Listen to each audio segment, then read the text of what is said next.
저희 김용균 재단은 비정규직 철폐운동, 그리고 위험의 외주화 금지, 그리고 청년 노동자 권리 보장, 또 마지막으로 저처럼 유가족이 또 나오면 그분들에게 좀 힘이 되어주는 그런 사업을 하고 있습니다. 2019년 10월 26일 날 출범식을 했습니다. 그리고 지금 이거를 하게 된 취지는 저처럼 이렇게 자식을 잃거나 가족을 잃으면 정말 부당하게 구조적으로 인해서 사람이 죽는 거잖아요. 구조가 잘못돼서 사람이 다치고 죽고, 그리고 또 많은 비정규직, 일용직, 특수고용 노동자들이 고용 형태가 불안하니까 자기가 부당하게 일 시키는 걸 막을 수 있는 조건이 없어요. 그래서 하고 싶은 말을 하게 되면 잘릴 위험이 많기 때문에 말도 못하고 그냥 시키면 시키는 대로 할 수밖에 없는 입장이라서, 이런 사람들이 제대로 본인의 권리를 보장받을 수 있도록 하는 것을 저희가, 그래서 그냥 사람들이 억울하게 죽거나 다치지 않게, 노동자들이 그렇게 하는 게 김용균 재단의 설립 목표 취지입니다. 우리 아들은 외아들이에요. 하나밖에 없는 정말 저희 목숨보다 소중한 아들이었는데, 그래서 맨날 어디 차길이나 그런 물놀이 갈 때나 항상 제일 중요시하는 거는 목숨이니까 소중하게 조심하라고 그랬어요. 소중하게 다루고 엄마 몸처럼 그렇게 귀중하게 생각하고 다니라고 그랬고, 우리 아이는 이렇게 속 깊은 아이였어요. 그래서 말은 막 이렇게 약간 애교도 있고 내성적이고 그렇지만 막 이렇게 속이 깊어서 엄마 아빠한테 어떻게 하면은 효도를 할 수 있을지, 속을 안 썩일 수 있을지, 그래서 살면서 한 번도 속을 썩여본 적이 없어요. 보통 남자애들은 막 속 썩여서 경찰서 한번 갔다 오고 막 그런다고 그러는데, 우리 아들은 그런 거하고 전혀 상관없이 그냥 보통 엄마들이 그 자식 키울 때 거저 키웠다라고 얘기할 정도로 책임감도 이렇게 자기한테 주어진 거, 공부도 알아서 하는 애였고, 정말 나무랄 데 없는 아이였어요. 우리 아들은 학원을 저희가, 애가 건강이 안 좋아서 어렸을 때는 병 치레를 많이 하는 편이라서, 너는 공부보다 몸만 잘 챙기면 그것이 부모한테 효도하는 거다, 그렇게 얘기를 했었는데, 애가 크다 보니까 이제 사회에 나올 거 걱정하고 자기 앞가리를 생각하다 보니까 공부에 관심을 보이더라고요. 그래서 점수를 초등학교 때, 중학교 때까지는 좀 저조했었어요. 그래서 고등학교 가니까 얘가 이제 그렇게 공부에 열을 보였는데, 이게 다른 점수는 다 이렇게 높은데 영수가 많이 떨어졌어요. 그래갖고 너 혹시 학원 갈 생각은 없냐 그랬더니, 가고 싶었는데 말을 못 한다고 그러더라고요. 왜냐하면 애 아빠가 일을 놓은 지 한 10년 가까이 되거든요. 심근경색으로 쓰러지고 난 다음부터 일을 못했기 때문에. 그래서 애도 그런 걸 생각해서 말을 못 꺼내고 있었는데, 그 반응을 배우고 싶었다고 얘기를 하더라고요. 그래서 한 학원을 2달 정도 다녔는데, 그 영수가 한 50점 정도였다면, 그 2달 학원 다니면서 95점까지 껑충 올라가는 거예요. 그래서 2달 정도 다녔는데 애가 학원을 이제는 안 다닌대요. 그래서 왜 그랬냐고 그랬더니 학원에서 공부 방법을 다 가르쳐줘 갖고 안 다녀도 충분히 따라갈 수 있다고 그래 갖고 또 그렇게 그 학원 안 다니면서 평균 점수가 확 올라가고 그렇게 앞가리를 그 다음부터는 잘 하더라고요. 대학교 갈 때까지 계속 그렇게 그런 면도 있었고, 또 애가 부모한테 효도하는 걸 좋아한다 그랬잖아요. 모든 자식들이 그럴 거예요. 용균이는 초등학교 때 학교 안에 은행나무가 있었어요. 근데 은행 알이 냄새가 되게 구린내가 많이 나잖아요. 그거를 애들을 보고 청소를 시키는데 애가 그 은행알을 한 봉지 싸들고 왔어요. 집에까지. 집에서 걸어오면 한 20분 걸리는데 그 냄새 나는 걸 아무도 안 가져갔는데 엄마가 그 예전에 은행알을 줍는 걸 봤나 봐요. 그래서 그걸 엄마한테 주겠다고 가져왔는데 너무 그 마음이 이뻐서 정말 깨끗이 씻어서 하나도 안 버리고 잘 먹었었어요. 그렇게 애는 그 속마음으로 엄마한테 그 경상도 남자니까 막 표현 사랑한다 이런 표현은 안 해도 그렇게 자기 마음을 표출하는 거를 이렇게 그 말 안 해도 다 보이게끔 평소에도 많이 하는 편이어서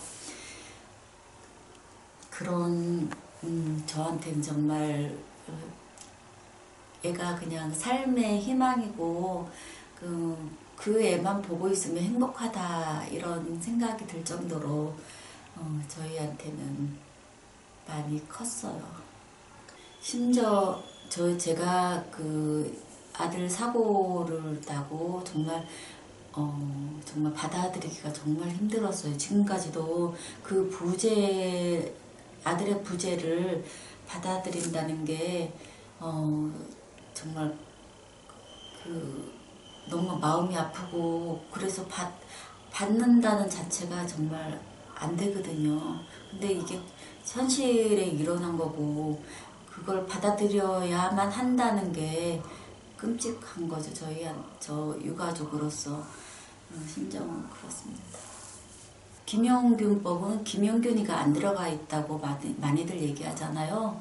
그게 왜 그러냐면 도급법위가 너무 협소하게 통과돼서 아들 용균이도 구유역 김군도 조선소도 막 이런 꼭 상시 지소 맨날 하는 일을 정규직이 돼야 되는데 도급 범위에서 다 빠져버렸어요.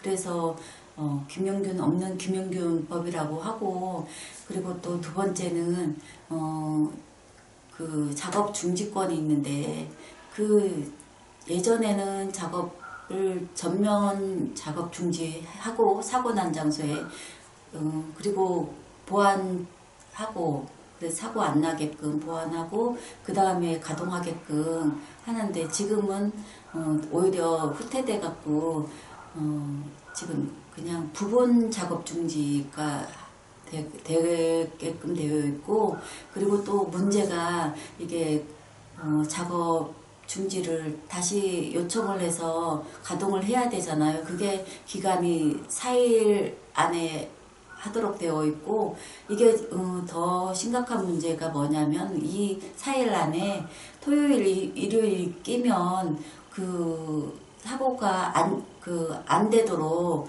미리 이제 방지를 해야 되는 건데 이것을 확인조차 할 수 없어도 통과될 수 있는 우려가 있다는 거죠. 이게 그래서 너무 심각하다고 저는 생각해서 이거 정말 다시 재개정되어야 된다고 생각하고 그리고 또 하나는 기업 처벌할 수 있는 그런 처벌 조항이 있는데 상한선은 되게 높이 올라갔어요. 근데 하한선이 우리 측 그냥 노동계 측에서 이만하면 안전조치 되겠다 할 정도로 하한선을 정했었는데 그것이 법적 그 기업 쪽에 반대로 소실되었어요. 그래서 상한선이 아무리 높아도 이게 그냥 법에서 잘못 처리가 되면 그냥 또 솜방망이 처벌이 될 수 있는 우려가 크다는 거죠.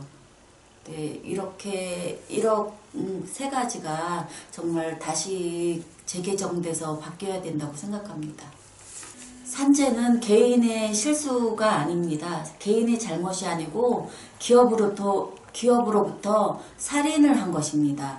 우리나라 그 모든 사람들이 인식이 바뀌어야 되고, 그리고 이런 거를 바꾸려면 기업에서부터 안전할 수 있도록 만들어야 되는데, 이것이 하려면 법적으로 조치가 있어야 된다고 생각합니다. 그래서 우리는 중대재해기업처벌법 같은 영국에서 지금 하고 있는데, 영국에서는 한 사람 죽으면 몇십억 이렇게 막 크게 물고 있는데, 우리나라는 한 사람 목숨값이 400만 원 조금 넘게 측정이 되고 있고, 저는 제 자식이 갑으로 측정된다는 자체가 너무 억울하다고 생각하거든요.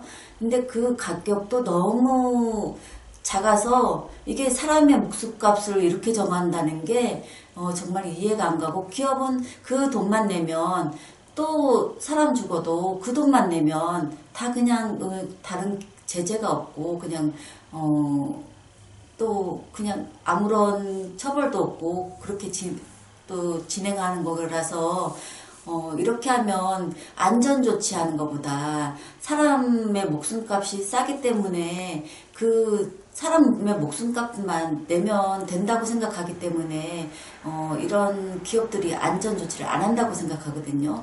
그래서 영국처럼 크게 영국은 기업의 이윤의 10분의 1 정도 크게 물고, 그래서 사고를 기업으로부터 안전조치 할 수 있게끔 만들고 있어요. 우리나라도 그렇게 해야만 사고 은폐도 되고, 그리고 또 저 용균이가 개인의 실수라고 몰고 갔었잖아요. 그게 아니고 그게 경찰 조사나 검찰, 고용노동부 이런 조사가 제대로 되었다면 그렇게 안 됐을 거예요. 그런데 우리나라는 다 보면은 이때까지 죽은 사람들 그 행적을 보면은 개인의 실수로 다 몰고 가고, 안 그러면 최고 말단 직원 꼬리 자르기 식으로 가고 있었고, 그렇게 되면 사고 은폐이거든요. 그래서 고용노동부나 이런 그 관련된 공무원들도 책임을 물어야 된다고 생각해요. 기업이 제대로 안 할 때 그 공무원이 제대로 할 수 있도록 만들어야 되고, 공무원도 제대로 안 할 때는 그거에 대한 강한 책임을 물어야만 사고 은폐 시도가 없을 거라고 저는 생각합니다. 비정규직하고 정규직은 정말 하늘과 땅 차이라는 생각이 들어요. 월급도 배가 차이가 납니다. 그리고 그 용균이는 비정규직이라서 그 업무 수칙을 다 지키면 죽을 수밖에 없는 현장이었고, 그리고 특조위 보고 발표에 의하면 원청은 하청을 주었으니 책임이 없고, 또 하청은 내 사업장이 아니니까 권한이 없다고 해서 용균이 같은 그 비정규직은 그 사각지대에 내몰려서 그 안전은 할 수 없도록 다 책임이 없는 거잖아요. 그러니까 안전을 방치해서 책임을 물을 수조차 없게끔 만들었으니까 현장은 더 열악하겠죠. 근데 이거를 또 기업이 그러면 나라 운영하는 정치인들이나 그 관련된 사람들이 제재를 할 수 있는 그런 것들이 있어야 되는데, 그런 것조차도 그냥 모르쇠로 다 일관해갖고 지금 몇십 년 동안 다 이렇게 한 해에 2,400명이 죽고 있거든요. 실제로 이게 그냥 하루에 6, 7명이에요. 이거 어마어마한데, 지금 코로나 사태로 이렇게 지금까지 돌아가신 분이 240명 이상이 되는데, 그거에 그 산재에 비하면 정말 엄청난 차이거든요. 그 산재가 너무 심각하게 많이 발생하는데 이것들을 어떻게 여태까지 그냥 기업이 이만큼, 그러니까 나라가 이렇게 이만큼 발전하려면 이 정도 죽음은 당연히 있어도 된다는 이런 그 말도 안 되는 프레임으로 몰고 가서 이렇게 계속 죽고 있는 거거든요.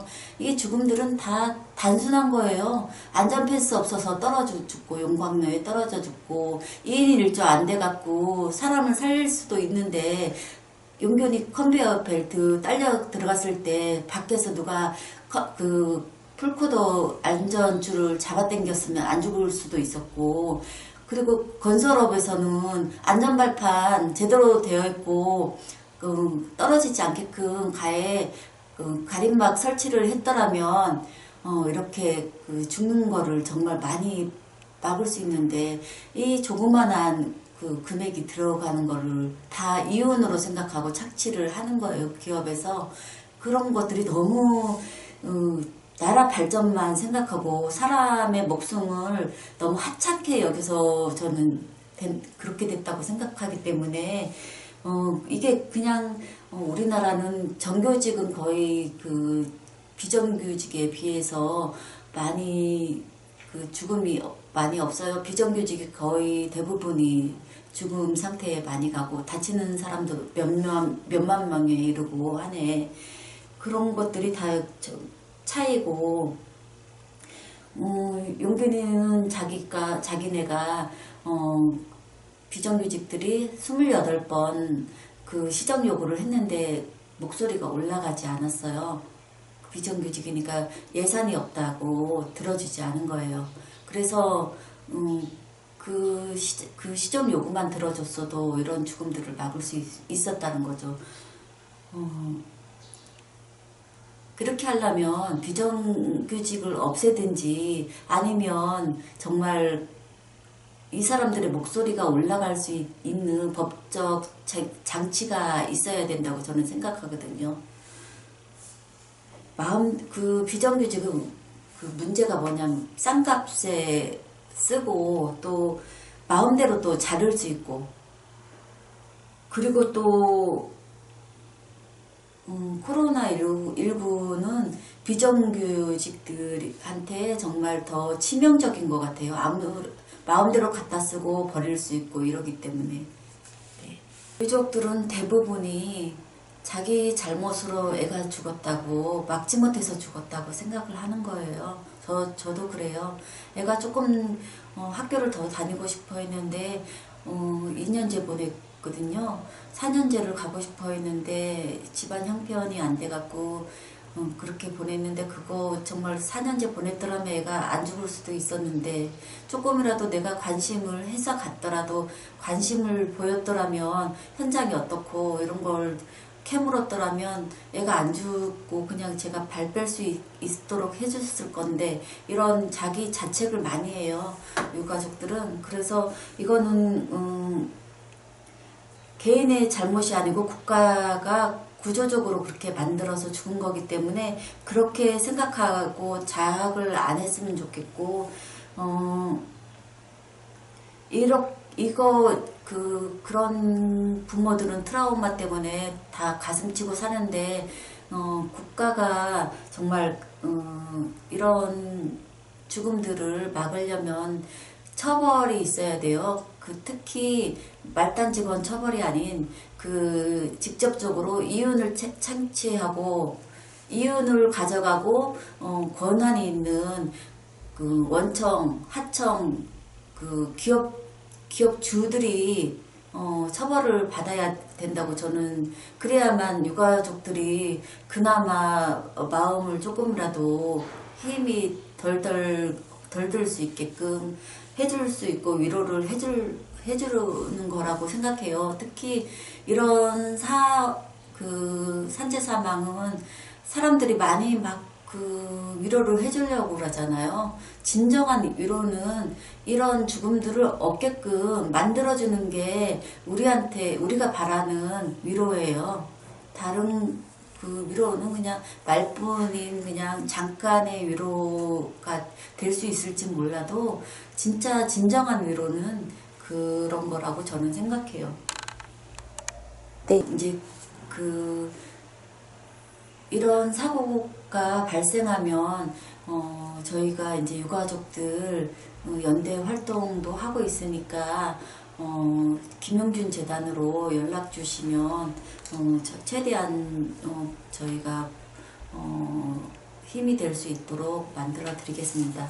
그리고 우리나라는 지금 2인 1조 해야 될 곳이 너무 많습니다. 거의 대부분 2인이 해야 될 곳이 1인으로 하고 있기 때문에 산재 예방도 잘 안 되고 그런 것들이 그 인력 장사, 그러니까 사람을 적게 쓰고 최대한 적게 써서 이윤은 사람을 적게 써서 사람으로서 이윤을 챙기려고 하는 그런 것들이 사람 장사라고 저는 생각하고 있거든요. 그런 것들을 막아야 되고 정말 이런 것들이 정말 저는 납득이 안 되고 있어서도 안 된다고 저는 생각해요. 그리고 또 기업과 혜택을 나눠 먹는 정치인, 노동부 그런 사람들이 이런 그 중대재해기업처벌법 이런 강력한 법을 막고 있거든요. 그런 사람들을 막으려고 하면 결국은 힘없는 우리 그 노동자들이나 저소득층들이 그리고 이런 관심 가지고 계시는 분들이 결국 뭉쳐야만 나 자신을 지키고 있고 그게 또 우리 모두를 지키는 길이라고 생각합니다. 우리가 지금 너무 많이 사람들이 산재를 당하고 있는데 누구나 일하면서 죽거나 다치지 않게 당연한 권리를 가질 수 있도록 중대재해기업처벌법 제정 운동을 하고 있는데 정말 많은 사람들이 함께 힘을 모아 주셨으면 좋겠습니다. 산재 사망 사고는 거의 그 하청 노동자에게 집중되어 있습니다. 그리고 이런 안전에 기업은 투자하지 않고 있고 안전 책임지지도 않은 구조를 만들어 놓고 또 공공기관에는 자기네들 성과급을 받기 위해서 점수를 잘 받아야만 됩니다. 근데 이런 것들이 점수를 받으려면 사고를 안 내야 되고 그래야만 점수를 많이 받는데 1등 그러니까 점수를 최고 많이 가져가면 그 성과금이 그만큼 많이 들어가기 때문에 그만큼 자기네들 소득이 많이 생기는 거고 또 그런 것만 있는 게 아니고 세금 감면 혜택이라는 것도 있는데 이게 용균이 그 사건으로 들추어졌을 때 드러난 거는 몇십억 세금 감면이 됐고 이런 것들이 정규직들이 가지는 혜택이 있는 겁니다. 그래서 비정규직들이 정규직들이 이런 비정규 싸게 써서 자기네들 시키면 그냥 말 잘 듣는 사람들이잖아요. 비정규직은 힘이 없으니까 말 잘 듣게끔 따로 하청을 위험한 걸 특히 외주화를 주고 이런 것들이 자기네들 이익 구조 그러니까 이익을 위해서는 일부러 이렇게 구조를 만들었다고 저는 생각합니다. 이런 부당한 거를 바꾸는 것이 우리 국민의 대부분이 노동자인데 노동자가 힘을 함께하면 못 바꿀이 없다고 생각하기 때문에 정말 많은 사람들이 함께 해주셨으면 좋겠습니다.